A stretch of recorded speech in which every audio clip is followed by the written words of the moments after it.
লিভারের রোগ হেপাটাইটিস ধরে নেওয়া হয় শুধু হেপাটাইটিস বি এবং সিতে বাংলাদেশে অন্তত 1 কোটি মানুষ আক্রান্ত এবং প্রতি বছর মৃত্যুর কাছে হার মানছেন প্রায় 22,000 মানুষ। বিকন ফার্মাসিউটিক্যালস লিমিটেডের সৌজন্যে যকৃতে যত্ন এই অনুষ্ঠানের আজকের আলোচনার বিষয় হেপাটাইটিস লিভার সুরক্ষায় করণীয় বিষয়ে কথা বলতে আমাদের সঙ্গে যুক্ত হয়েছেন স্বনামধন্য একজন গ্যাস্ট্রোএন্টারোলজিস্ট। আমাদের সঙ্গে আছেন অধ্যাপক ডাক্তার রাজিবুল আলম, অধ্যাপক গ্যাস্ট্রোএন্টারোলজি বিভাগ, বঙ্গবন্ধু শেখ মুজিব মেডিকেল বিশ্ববিদ্যালয়। আপনাকে অভিনন্দন আমাদের সঙ্গে যুক্ত হওয়ার জন্য। ধন্যবাদ আমাকে আমন্ত্রণ জানানোর জন্য, এরকম একটি গুরুত্বপূর্ণ বিষয়ে কিছু কথা বলবার জন্য। হেপাটাইটিস আসলে প্রাণ সংহারী, আমরা অনেক আগে থেকে আসলে জানি, কিন্তু হেপাটাইটিসের পরিস্থিতিটা বাংলাদেশে বর্তমানে কি পর্যায়ে আছে যদি একটু সংক্ষেপে আমাদের বলেন। ধন্যবাদ, খুবই গুরুত্বপূর্ণ প্রশ্ন। হেপাটাইটিস বলতে আসলে লিভারে যে কোনো ধরনের প্রদাহ যেটা স্বল্প মেয়াদে বা দীর্ঘমেয়াদে লিভারকে আক্রান্ত করে তাকেই আমরা হেপাটাইটিস বলে থাকি। বিভিন্ন কারণে এটা হয়ে থাকে। Hepatitis B virus, C virus এটা গুরুত্বপূর্ণ কারণ কিছু হেপাটাইটিসের কিছু কারণ আছে যেগুলা দীর্ঘমেয়াদী ক্রনিক ইনফেকশন করে একটা পর্যায়ে যে লিভারে সিরোসিস জাতীয় রোগ, এবং লিভারের সিরোসিস থেকে লিভারে ক্যান্সার পর্যন্ত হতে পারে।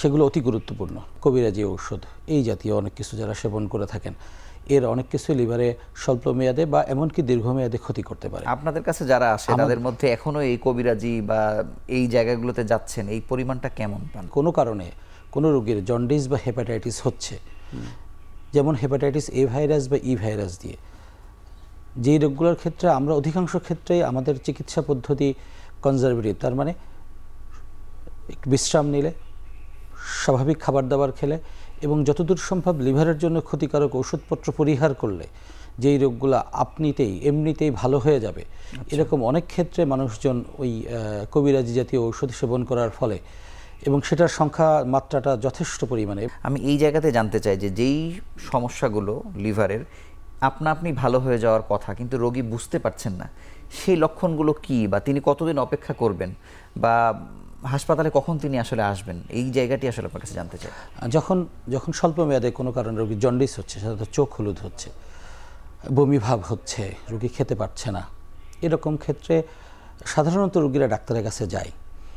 যে কোনো এমবিবিএস ডাক্তার, বিশেষজ্ঞ ডাক্তার তো অবশ্যই, এমবিবিএস ডাক্তার, এমনকি লিভার সংক্রান্ত গ্যাস্ট্রোএন্টারোলজি এবং লিভার সংক্রান্ত বিশেষজ্ঞ ডাক্তার, আমরা সাধারণত রোগীকে অল্প কিছুদিনের বিশ্রাম, স্বাভাবিক খাওয়া দাওয়া, স্বল্প মাত্রায় সামান্য কিছু ওষুধপত্র দিলে সাধারণত 1 সপ্তাহ 2 সপ্তাহ এর ভিতরে রোগী ভালো হয়ে যায়।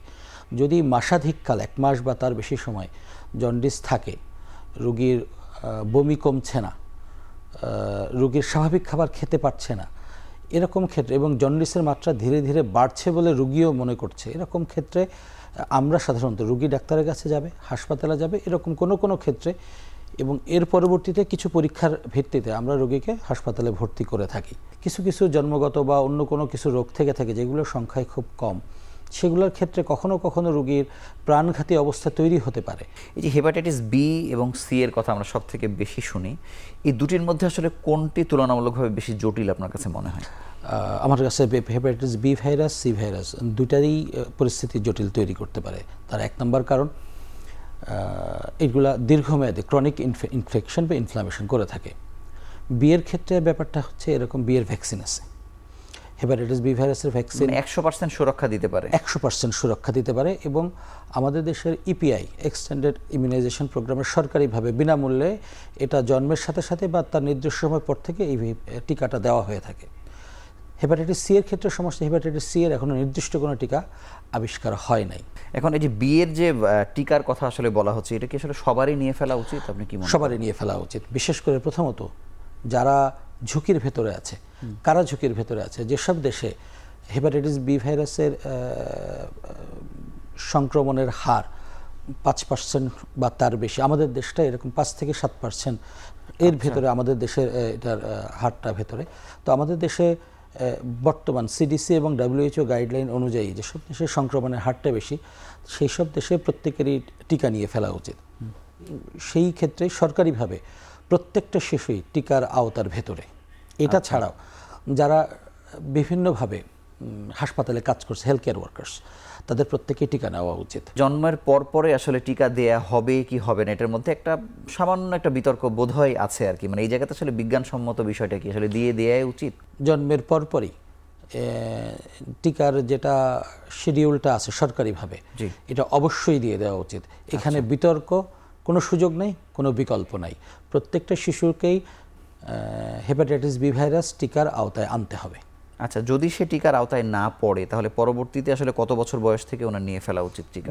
সেই শিশু যখনই জানা যাবে যে উনি হেপাটাইটিস বি ভাইরাস আক্রান্ত নন এবং জানা যাবে যে ওনাকে টিকা নেওয়া হয় নাই, অথবা কোনো ডাক্তার পরীক্ষা করে দেখবে যে টিকা দেওয়ার পরে সাধারণত একটা প্রতিরোধমূলক একটা ব্যবস্থা শরীরে বেড়ে ওঠে। আমরা NT-HBS টাইটার এটা দিয়ে আমরা দেখতে পারি। সেই টাইটারটা ন্যূনতম 10-এর নিচে 10 পর্যন্ত থাকলে আমরা মনে করি যে এটা রোগীকে সুরক্ষা দেবার জন্য যথেষ্ট। সেরকম অবস্থায় নাই, তাকে ওই অবস্থায় টিকার আয়তায় এনে আনা উচিত হবে। আপনাকে অসংখ্য ধন্যবাদ। আমরা ছোট্ট একটি বিরতি নিয়ে আলোচনায় ফিরছি।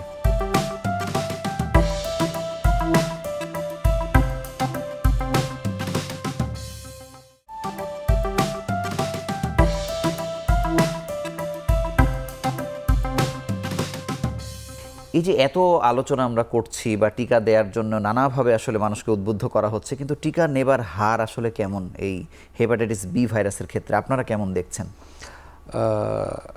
আমি যদি তুলনা করি এখন থেকে 10 বছর, 15 বছর বা 20 বছর আগে থেকে, তখন আমরা হেপাটাইটিস বি ভাইরাস আক্রান্ত রোগীদের সংখ্যা এখন অবশ্যই সেটা কমে এসেছে।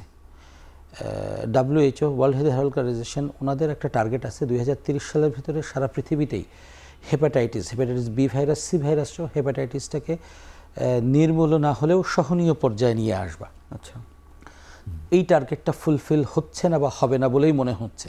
তারপরেও আমি বলবো, বিশেষ করে EPI যেটা সরকারি শিশুদের সার্বজনীন যেটা টিকা, এই টিকার ভিতরে যখন থেকে সম্ভবত 2003-4 বা 3 কি 4 সাল থেকে এটা এর ভেতরে যখন অন্তর্ভুক্ত হলো, তখন থেকে এখন যদি তুলনা করি তাহলে বাংলাদেশে কমিউনিটি হেলথ প্রোগ্রাম হোক, বাংলাদেশের স্বাস্থ্য সেবাটা অন্য বাংলাদেশের সমপর্যায়ের অন্য অনেক দেশের তুলনায় একেবারে তৃণমূল পর্যন্ত বিস্তৃত।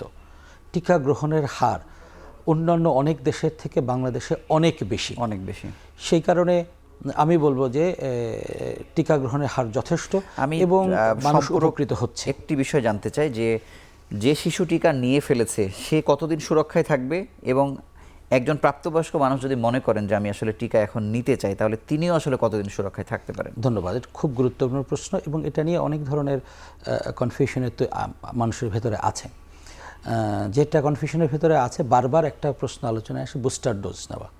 তো আমি এটাও একই সাথে আপনাদের পরিষ্কার করে বলতে চাই, একবার টিকা নেওয়া হলে সাধারণত বাধ্যতামূলকভাবে টিকা কার্যকর আছে কিনা পরীক্ষা করবার খুব বড় প্রয়োজন নাই। আচ্ছা, those who are at risk, যাদের ক্ষেত্রে দেখা যাচ্ছে যে পরিবারে হেপাটাইটিস বি ভাইরাস আক্রান্ত মানুষজন আছে, যাদের ক্ষেত্রে কিডনি বা অন্য এমন কোনো রোগের চিকিৎসা চলছে যেখানে শরীরের রোগ প্রতিরোধ ক্ষমতা খানিকটা কমে যায়, ডায়াবেটিস সহ, এরকম যাদের ঝুঁকির ভেতর আছে তারা অবশ্যই টিকার কার্যকারিতা পরীক্ষা করবেন। আচ্ছা, টিকা কার্যকর আছে কিনা। এরপরে আমি আসছি আপনার প্রশ্নের উত্তরে। একবার টিকা নিলে সাধারণত এটা সারা জীবনের জন্য সুরক্ষা দেয়। আচ্ছা, এমনকি কোনো কোনো ক্ষেত্রে যখন দেখা যাচ্ছে যে আমাদের যেটা প্রতিরোধমূলক যেটা NT-HBS যেটা আমাদের মাত্রাটা কমে যাচ্ছে, যদি শরীরে ভবিষ্যতে আমাদের টিকা নেওয়ার উদ্দেশ্য যদি ভবিষ্যতে এই ভাইরাসটা শরীরে ঢুকে, তাহলে শরীর এটাকে প্রতিরোধ করতে পারবে কিনা। যখন শরীরে ঢুকে তখন শরীরের প্রতিরোধ ব্যবস্থাটা এরকম যে ওটা সুপ্ত অবস্থায় থাকে। শরীরে যখন ভাইরাসটা ঢুকে তখন শতগুণ, হাজার গুণ, লক্ষ গুণ এই ভাইরাসের বিরুদ্ধে শরীর তার প্রতিরোধ ব্যবস্থাটা প্রসারিত করে। হ্যাঁ, প্রসারিত করে, তৈরি করে না বলবো যে সুপ্ত অবস্থায় ছিল, এটা প্রসারিত করে। সুতরাং আমরা বলতে পারি যে রোগ প্রতিরোধ ব্যবস্থা কমে যাচ্ছে, এরকম কোনো রোগ শরীরে আগে থেকে বা নতুন করে নাই, এরকম অবস্থা, যে বিশেষ অবস্থা যদি না থাকে, তাহলে স্বাভাবিক মানুষের ক্ষেত্রে অধিকাংশ ক্ষেত্রে এই টিকাটা সারা জীবনের জন্য সুরক্ষা দেয়। কারা আসলে হেপাটাইটিস সি এর ঝুঁকিতে বেশি থাকেন? হেপাটাইটিস সি একটা প্রাণঘাতী রোগ। হেপাটাইটিস সি এর কোনো টিকা নাই। সুতরাং হেপাটাইটিস বি এর ক্ষেত্রে যেটা আমরা টিকা দিয়ে টিকাটা কার্যকর করে রোগ প্রতিরোধ কমিয়ে আনতে পারি রোগের অংশটুকু, হেপাটাইটিস সি এর ক্ষেত্রে সুতরাং রোগ যেভাবে ছড়াচ্ছে ওই জায়গাগুলোতে প্রতিরোধ করাটা খুব জরুরি। ব্লাড ট্রান্সফিউশন, রক্ত বা রক্ত সংক্রান্ত যে কোনো ধরনের একজনের থেকে শরীরে আরেকজন সেখানে হেপাটাইটিস সি ভাইরাস ছড়াচ্ছে। সুখের কথা বা আশার কথা যে এখন সব ব্লাড সেন্টারগুলোতে যেখানে রক্ত পরিসঞ্চালনের সুযোগ আছে তারা সাধারণত হেপাটাইটিস বি ভাইরাস এবং সি ভাইরাস পরীক্ষা না করে রক্ত পরিসঞ্চালন করেন না। আচ্ছা, অনিরাপদ শারীরিক মিলনের ক্ষেত্রে সেটা একটা ব্যাপার। যারা ইনজেকশনের মাধ্যমে নেশা করে, যারা এরকম আইভি ড্রাগ অ্যাবিউজার্স, তাদের ক্ষেত্রে এটা ছড়ানোর সুযোগ আছে। মায়ের পেটের থেকে গর্ভস্থ শিশু, তার কাছে এটা ছড়াতে পারে। আচ্ছা, এখন আপনার চিকিৎসার ক্ষেত্রে আমি জানতে চাই যে হেপাটাইটিস বি বা সি বা ফ্যাটি লিভার যাই বলি না কেন, এটার ব্যাপ্তি কেমন বা কতদূর পর্যন্ত আসলে এই আইডিয়াল সেবাটা ছড়াতে পেরেছি আমরা? ধন্যবাদ। এটা তো নীতি নির্ধারণী প্রশ্ন হলো। সরকারের দিক থেকে সবসময় একটা চেষ্টা আছে যে এখন প্রায় প্রত্যেকটা জেলা শহরে মেডিকেল কলেজ আছে, প্রত্যেকটা মেডিকেল কলেজ একটা বিশেষায়িত সেবার একটা পাওয়া যাবে, আপনি বিশেষায়িত সেবার একটা কেন্দ্র। প্রত্যেকটা মেডিকেল কলেজেই সরকারের নীতি আওতায় গ্যাস্ট্রোএন্টারোলজি এবং লিভার বিভাগ সবগুলোতে যদি এখনও না থেকে থাকে, অধিকাংশগুলোতে আছে এবং ভবিষ্যতে কার্যকরভাবে থাকবে।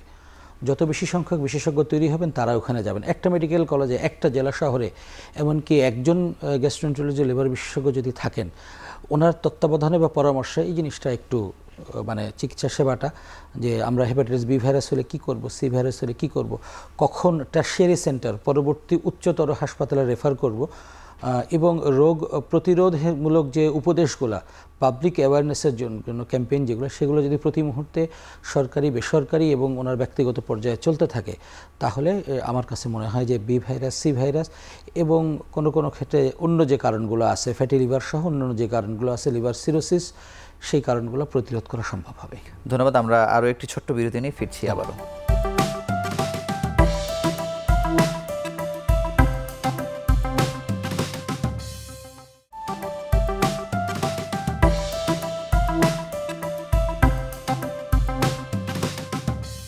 গ্যাস্ট্রোএন্টারোলজিস্ট এবং হেপাটোলজিস্ট অনেকটা কাছাকাছি আমরা বলতে পারি, বা রোগীরা আসলে তাই মনে করে থাকে।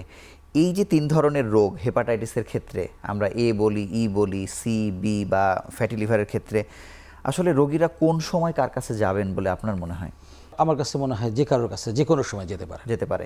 আপনাদের কাছেও কি আসলে, আপনাদের মধ্যেও আসলে কখন রেফারের প্রয়োজন পড়ে, যে আপনি হয়তো হেপাটোলজিস্টের কাছে রেফার করছেন বা হেপাটোলজিস্ট আপনার কাছে পাঠাচ্ছেন, এই বিষয়টা যদি একটু? সাধারণত যেমন ধরেন হেপাটাইটিস, আমরা গ্যাস্ট্রোএন্টারোলজি বিভাগে হেপাটাইটিস ক্লিনিক প্রতি বুধবার মোটামুটি সকাল 10টা থেকে বললেও রোগী যখনই আসে সকাল 8টা থেকে দুপুর 2:30 3টা পর্যন্ত আমরা হেপাটাইটিস ক্লিনিকের মাধ্যমে হেপাটাইটিস সংক্রান্ত সমস্ত রোগের আমরা পরামর্শ, সেবা, ওষুধপত্র, কখনো প্রয়োজনে সরকারি কোনো সহায়তায় একটু কম মূল্যে ওষুধপত্রের সুযোগ থাকলে সেগুলোর আমরা ব্যবস্থা করে থাকি। আচ্ছা, হেপাটোলজি বিভাগ তারাও করছেন। আচ্ছা, রেফারের প্রসঙ্গ অধিকাংশ ক্ষেত্রেই যখনই একটা কোনো প্রবলেম আছে, কোনো সমস্যা আমি নিজে সমাধান করতে পারছি না, তখন পাশাপাশি আমার যারা সহকর্মী, আমার যারা মানে একটা বোর্ড করে, যেটা আপনাদের তখন আমরা সেটা করার চেষ্টা করে থাকি। সেখানে হেপাটোলজিস্ট কখনো কখনো থাকতে পারেন, কিন্তু ব্যাপারগুলো একই। আচ্ছা, ধন্যবাদ। ফ্যাটি লিভারের মানে ভয়াবহতা কতটা বেশি বাংলাদেশের ক্ষেত্রে, মানে কারা সব থেকে বেশি ঝুঁকিতে আছেন, তাদের করণীয়ই বা কী?